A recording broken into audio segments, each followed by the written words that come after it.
Boston, the Four Nations tournament will soon reach its apex. Canada versus USA 2. I look forward to the madness that will ensue. For the Western Conference, though, not as intense right now. You're firmly divided into 3 different tiers of team. The true contenders of the bunch with some surprises there. Then the unfortunate mid-tier, a land that no one wants to be in. After that, let's not discuss those at the bottom. I think they prefer it that way. Too bad I've always been one for rubbing salt in the wound. It's been the same damn song and dance with the Ducks. A land of nothing. So-called key acquisitions rotting away on bloated contracts. Next to no one developing in their system. A franchise wasting elite goaltending away at every turn. John Gibson needs no introduction in how his talents have been squandered. Lukas Dostal is learning it well. Tremendous analytical prowess all for naught. Do you really expect success when Radko Gudas is your captain? Maybe Jacob Trouba will be next. Or another bad contract acquired to get them over the cap floor, who knows? If the prospect pool isn't fermenting, they're doomed to fail repeatedly. Anaheim's transformed from a class organization into a clown show with no end in sight. Frank Vetrano's been extended, but you're gonna need a hell of a lot more than that to do anything. Did they whiff on the coaching hire again? What the fuck is Verbeek doing over there? Flames' much-noted overhaul hasn't had the results that Calgary's been hoping for. Even then, they're not in the abyss. A chance at a first-round exit is still in sight, but they don't see it that way. Team goaltending's been secured for the near future and they're on the precipice of contention. Now, only if they could score with any sort of regularity. Like a man in his Tinder game, there are long, long stretches of famine. Calgary simply swiping right on any player with a damn and hoping to get some matches. They're currently messaging Joel Farabee and Morgan Frost. Lots of cap to take on, yes, but Andrei Kuzmenko was only shooting his own ticket back to Russia. They had to do something.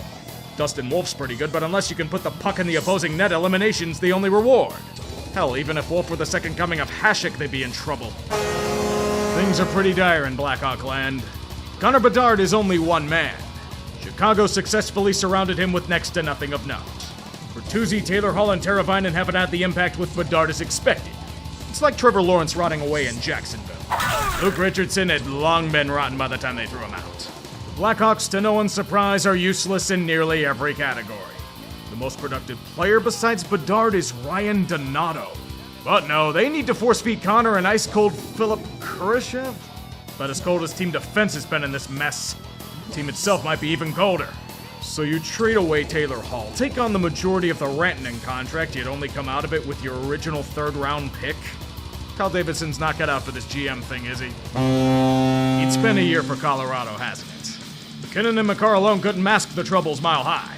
The record they boast is highly deceiving. It's been full of challenges and the horrors of what they call Forkiev. The struggle bus of a start leading to complete overhauls, especially between the pipes. All of the wood would be theirs. The finest lumber they could get. Mackenzie Blackwood's been a godsend here so far. And getting a fine extension on short notice only confirms his renaissance. Yet that was far from the only concern. On screen, you'll see the forwards that have dressed for the Avs this season. It's a very lengthy one. Pretty much the entirety of their contracted players on that end. Extra emphasis on Ivan, the greatest forward in Colorado history. The injuries have mostly healed up, so who the hell needs Mikko Rantanen when you could mimic his production for significantly cheaper? He wants $14 million a year, he can shuttle off to Carolina for Martin Necas and Jack Drury. Necas has been pretty damn good so far, just saying. Time will tell if they made the right move, though. This is pretty much what we expected from the Stars so far. Cup-caliber team tweaking and preparing for another potential deep playoff run. Extending the Otter has brought about his standard play of excellence. Matt Duchene's back to being Colorado Duchene, and he's got a quality chorus around him. Besides status sake. Unfortunately, injury took him down again. They can't mourn for long. The only objective at this point, load up.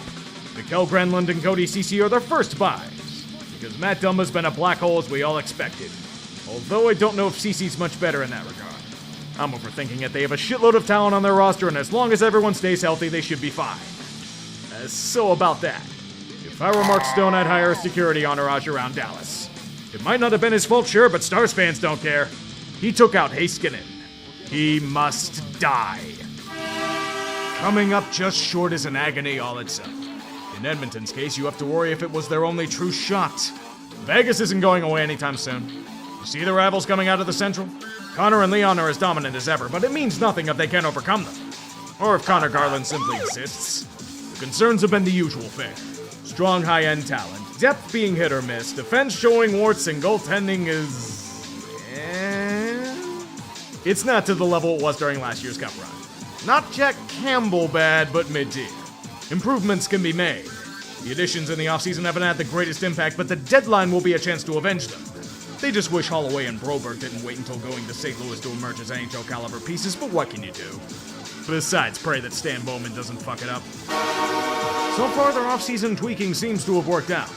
Even without the 1-3-1, their defensive cocoon has been steadfast. Darcy Kemper has been revived to his cup-winning form as a king. And Anze Kopitar literally does not age.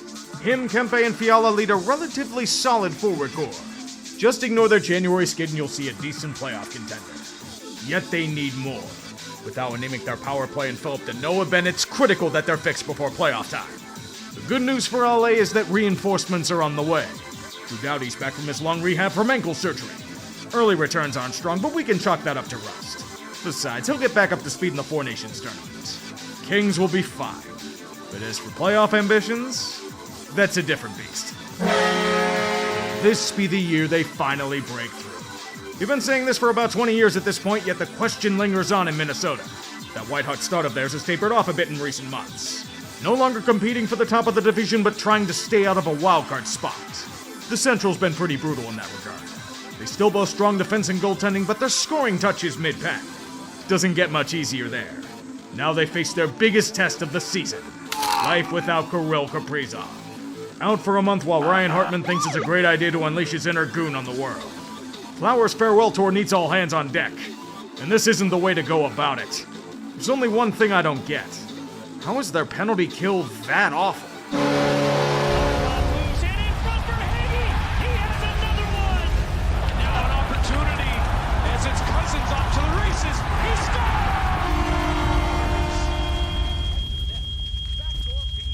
This is fine.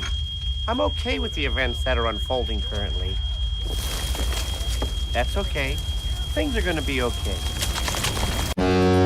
Greetings, fellow NHL teams. Do you have a terrible contract you want to get rid of? Experiencing buyer's remorse and willing to give away draft picks to shed the player? Then come on down to San Jose Super Wholesale Emporium. We'll take anything on. We'll take your flaming garbage in net. We'll take your surprisingly productive defenseman in our system. We'll take on every bad contract you have for a variable storage fee. They can join Marc-Edouard Vlasic in the utility closet. Cap space is king. We have it in spades. Cap retention spots not included. We also have Macklin Celebrini. Don't even think about it. He's our franchise future. San Jose Super Wholesale Emporium. Riding the train right to Kevin McKenna in 2026. Or die trying. Best way to describe St. Louis is transitionary period.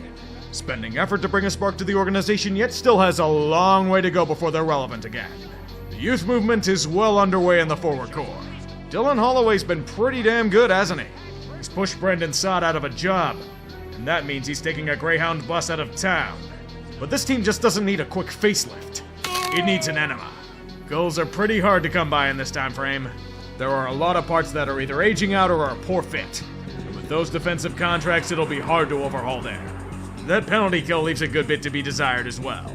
A moment of silence to remember Drew Bannister, tragically passing away in a horrific front office accident. Jim Montgomery's here for counseling if you're traumatized by this event. The real blame for the Blues lies on management, but that's hard for the NHL to accept in most situations.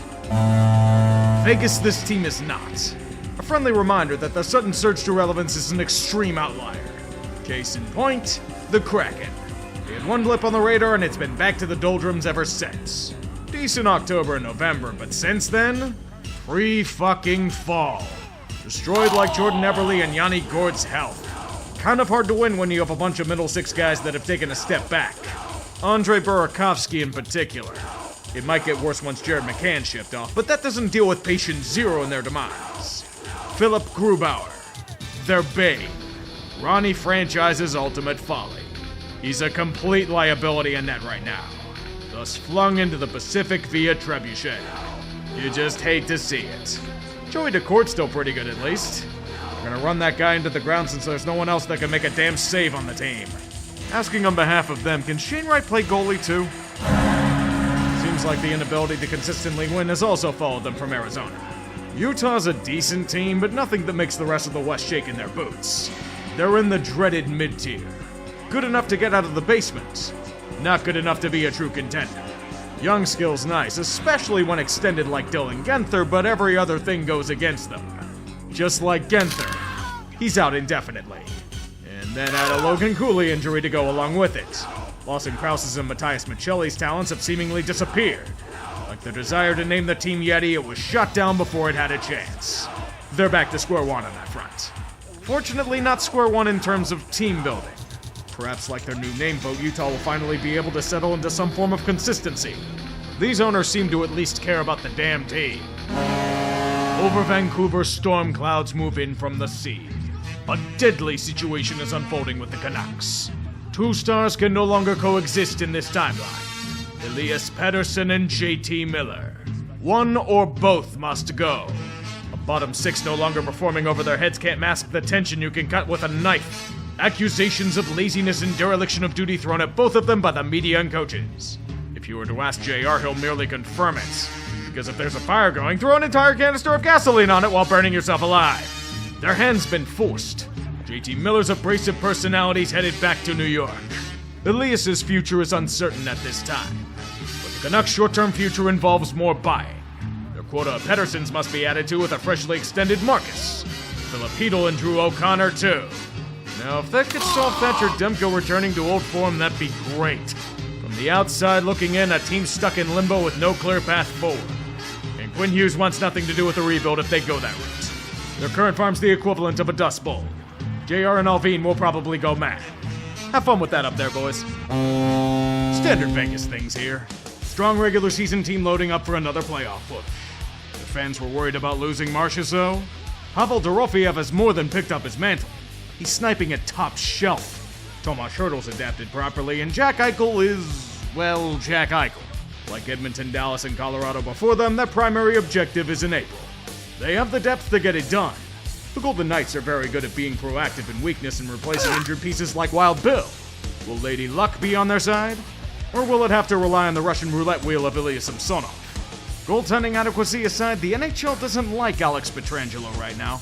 He pulled out of the Four Nations tourney due to injury, yet he's still getting regular season action on the side. They're feeling merciful and will spare him for now. Just keep Mark Stone away from Dallas.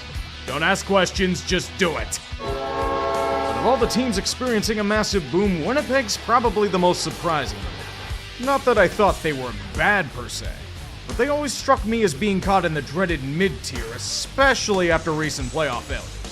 I'd say it's a good thing when you're converting power plays at a 1-for-3 clip in the NHL. From being unable to push back to scoring goals at will. Kyle Connor and Mark Scheifele dominating while Gabriel Velarde becomes what they dreamed Pierre-Luc Dubois would. And the goaltending? What needs to be said? It's Connor Hellebuck. He dominates. End of story. I keep wondering when the Jets are going to taper off, but the machine will keep running over any poor soul in its path. Another 8-game winning streak is their reward. Fear them all you may, they'll still strike you down all the same. Now please, for the love of God, perform to this standard in the playoffs. Your city needs it badly.